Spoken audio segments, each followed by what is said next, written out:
So hello ಕರ್ನಾಟಕದ ಜನತೆ, welcome back to update Kannada 360 channel. So ಇವತ್ತಿನ ವಿಡಿಯೋದಲ್ಲಿ ನಾನು ಗೃಹಲಕ್ಷ್ಮಿ ಯೋಜನೆ 5ನೇ ಕಂತಿನ ಬಗ್ಗೆ ಒಂದು ಅಪ್ಡೇಟ್ನ ತಿಳಿಸ್ಕೊಡ್ತೀನಿ. ಸೊ ವಿಡಿಯೋನ ಸ್ಟಾರ್ಟ್ ಮಾಡೋಕ್ಕಿಂತ ಮುಂಚೆ ನೀವಿನ ನಮ್ಮ ಚಾನಲ್ಗೆ ಸಬ್ಸ್ಕ್ರೈಬ್ ಮಾಡ್ಕೊಂಡಿಲ್ಲ ಅಂದರೆ ದಯವಿಟ್ಟು ಸಬ್ಸ್ಕ್ರೈಬ್ನ ಮಾಡ್ಕೊಳ್ಳಿ ಅಂತ ಹೇಳ್ತಾ, ವಿಡಿಯೋಗೆ ಲೈಕ್ ಕೊಡಿ ಮತ್ತು ವಿಡಿಯೋನ ಆದಷ್ಟು ಶೇರ್ ಮಾಡಿ ಅಂತ ಹೇಳ್ತಾ ವಿಡಿಯೋಗೆ ಬರೋದಾದರೆ, ಸೊ ಗೃಹಲಕ್ಷ್ಮಿ ಯೋಜನೆ 5ನೇ ಕಂತಿನ ಹಣ ಬೇಕು ಅಂದರೆ ತಕ್ಷಣ ನೀವು ಮತ್ತು ನಿಮ್ಮ ಮನೆಯವರು ಈ ಕೆಲಸ ಮಾಡಬೇಕು. ಇಲ್ಲ ಅಂದರೆ ಮುಂದಿನ ಕಂತಿನ ಹಣ ಖಂಡಿತವಾಗಿಯೂ ನಿಮ್ಮ ಖಾತೆಗೆ ಜಮಾ ಆಗಲ್ಲ.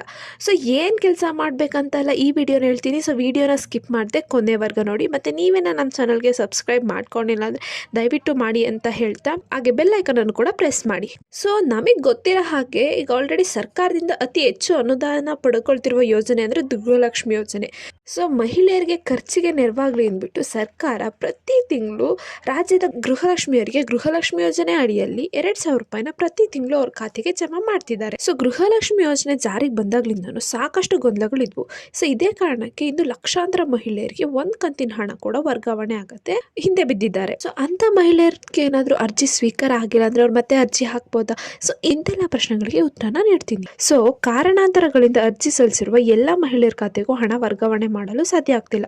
ಸೊ ಆದರೂ ಸರ್ಕಾರ ಶತಾಯಗತಾಯ ಪ್ರಯತ್ನ ಮಾಡಿ 100% ಈ ಯೋಜನೆಯನ್ನು ಯಶಸ್ವಿಗೊಳಿಸಬೇಕಂತ ಬಹುತೇಕ ಎಲ್ಲ ಮಹಿಳೆಯರ ಖಾತೆಗೂ ಹಣ ವರ್ಗಾವಣೆ ಮಾಡಬೇಕಂತ ಟ್ರೈ ಮಾಡ್ತಿದೆ. ಸೊ ಇದೇ ಕಾರಣಕ್ಕಾಗಿ ಸರ್ಕಾರ 3 ದಿನ ಶಿಬಿರ ಕೂಡ ಆಯೋಜಿಸಿತ್ತು. ಅಂದರೆ ಯಾವ್ಯಾವ ತಪ್ಪುಗಳಿಂದ ಮಹಿಳೆಯರ ಖಾತೆಗೆ ಹಣ ಬರ್ತಿಲ್ಲ ಅಂತೆಲ್ಲ ತಿಳ್ಕೊಳಕ್ಕೆ. ಸೊ ಆದರೆ ಇದುವರೆಗೂ ಸ್ಥಗಿತ ಅಂದರೆ ಸ್ಟಾಪ್ ಆಗಿದ್ದ ಹೊಸ ಅರ್ಜಿ ಸ್ವೀಕಾರವನ್ನು ಮತ್ತೆ ಆರಂಭಿಸಲಾಗಿದೆ. ಸೊ ಹಾಗಾಗಿ ಮಹಿಳೆಯರು ಗೃಹಲಕ್ಷ್ಮಿ ಯೋಜನೆ ಹತ್ತಿರದ ಸೇವಾ ಕೇಂದ್ರಗಳಿಗೆ ಹೋಗ್ಬಿಟ್ಟು ಮತ್ತೆ ಅರ್ಜಿನ ಹಾಕ್ಬೋದು. ಅರ್ಜಿ ಸಲ್ಲಿಸಲು ಏನೇನು ಬೇಕು ಅಂದರೆ, ಅರ್ಜಿ ಸಲ್ಲಿಸಲು ರೇಷನ್ ಕಾರ್ಡ್ ಬೇಕು. ಅದು ಮಹಿಳೆಯರ ಹೆಸರಲ್ಲಿ ಇರಬೇಕಂದ್ರೆ ಯಾರು ಗೃಹಲಕ್ಷ್ಮಿ ಯೋಜನೆಗೆ ಅಪ್ಲೈ ಮಾಡ್ತಾ ಇರ್ತಾರೆ ಅಂಥವ್ರ ಹೆಸರಲ್ಲೇ ರೇಷನ್ ಕಾರ್ಡ್ ಇರಬೇಕು. ಮತ್ತು ರೇಷನ್ ಕಾರ್ಡ್ ಪ್ರತಿ ಜೊತೆಗೆ ಆಧಾರ್ ಕಾರ್ಡ್ ಪ್ರತಿ ನೀಡಬೇಕು. ಮತ್ತು KYC ಆಗಿರಬೇಕು ಬ್ಯಾಂಕ್ ಖಾತೆಗೆ. ಸೊ ಇಷ್ಟೆಲ್ಲ ಡಾಕ್ಯುಮೆಂಟ್ಸು ನೀವು ಗೃಹಲಕ್ಷ್ಮಿ ಯೋಜನೆಗೆ ಅಪ್ಲೈ ಮಾಡೋಕ್ಕೆ ಬೇಕಾಗಿರೋದು. ಇಷ್ಟೆಲ್ಲ ಡಾಕ್ಯುಮೆಂಟ್ಸ್ನ ತಗೊಂಡೋಗಿ ನೀವು ಹತ್ತಿರದ ಸೇವಾ ಕೇಂದ್ರಕ್ಕೆ ಹೋಗಿ ನೀವು ಅರ್ಜಿನ ಸಲ್ಲಿಸ್ಬೋದು. ಸೊ ಯಾರ್ಯಾರೆಲ್ಲ ಅರ್ಜಿನ ಹಾಕೋಕ್ಕಾಗಲ್ಲ ಅಂದರೆ, ನೀವೇನಾದರೂ ಸರ್ಕಾರಿ ಉದ್ಯೋಗದಲ್ಲಿ ಇರೋದ್ರೆ ಮಹಿಳೆಯರು, ಅಂಥ ಕುಟುಂಬದವ್ರಿಗೆ ಸೊ ಈ ಗೃಹಲಕ್ಷ್ಮಿ ಯೋಜನೆಯ ಸೌಲಭ್ಯ ಸಿಗಲ್ಲ. ಮತ್ತು ಯಾರಾದರೂ ಅವ್ರ ಫ್ಯಾಮಿಲಿಯಲ್ಲಿ ಟ್ಯಾಕ್ಸ್ನ ಪೇ ಮಾಡಿದ್ರೆ, ತೆರಿಗೆ ಪಾವತಿ ಮಾಡ್ತಿದ್ರೆ ಅಂಥವ್ರಿಗೂ ಕೂಡ ಈ ಗೃಹಲಕ್ಷ್ಮಿ ಯೋಜನೆ ಸಲ್ಲಿಸಲು ಸಾಧ್ಯ ಆಗೋದಿಲ್ಲ. ಸೊ 5ನೇ ಕಂತಿನ ಹಣ ಬೇಕು ಅಂದರೆ ಈಗ ಆಲ್ರೆಡಿ 4ನೇ ಕಂತಿನ ಹಣ ಸ್ವೀಕಾರ ಮಾಡ್ಕೊತಿರೋರು ಮತ್ತೆ ಅರ್ಜಿನ ಹಾಕೋದು ಬೇಡ. ಇಲ್ಲಿವರೆಗೂ ಯಾರಿಗೆ 1 ಕಂತಿನ ಹಣನೂ ಕೂಡ ಬಂದಿಲ್ಲ ಮತ್ತು ಸರ್ಕಾರದ ಕಡೆಯಿಂದನೇ ಅವ್ರ ಅಪ್ಲಿಕೇಶನ್ ರಿಜೆಕ್ಟ್ ಆಗಿತ್ತು ಅಂದರೆ ಅಂಥವ್ರು ಮತ್ತೆ ಅರ್ಜಿನ ಹಾಕ್ಬೋದು. ಸೊ ಅಂಥವ್ರಿಗೆಲ್ಲ ಮತ್ತೆ ಅರ್ಜಿ ಹಾಕೋಕ್ಕೆ ಮತ್ತೆ ಒಂದು ಅವಕಾಶನ ನೀಡಿದೆ ಸರ್ಕಾರ. ಹತ್ತಿರದ ಗ್ರಾಮ ಒಂದು ಕೇಂದ್ರಕ್ಕೆ ಹೋಗ್ಬಿಟ್ಟು ನಾನು ತಿಳಿಸಿರೋ ಎಲ್ಲ ಡಾಕ್ಯುಮೆಂಟ್ಸ್ನ ತಗೊಂಡೋಗಿ ನೀವು ಅಪ್ಲೈನ ಮಾಡ್ಬೋದು ಗೃಹಲಕ್ಷ್ಮಿ ಯೋಜನೆಗೆ.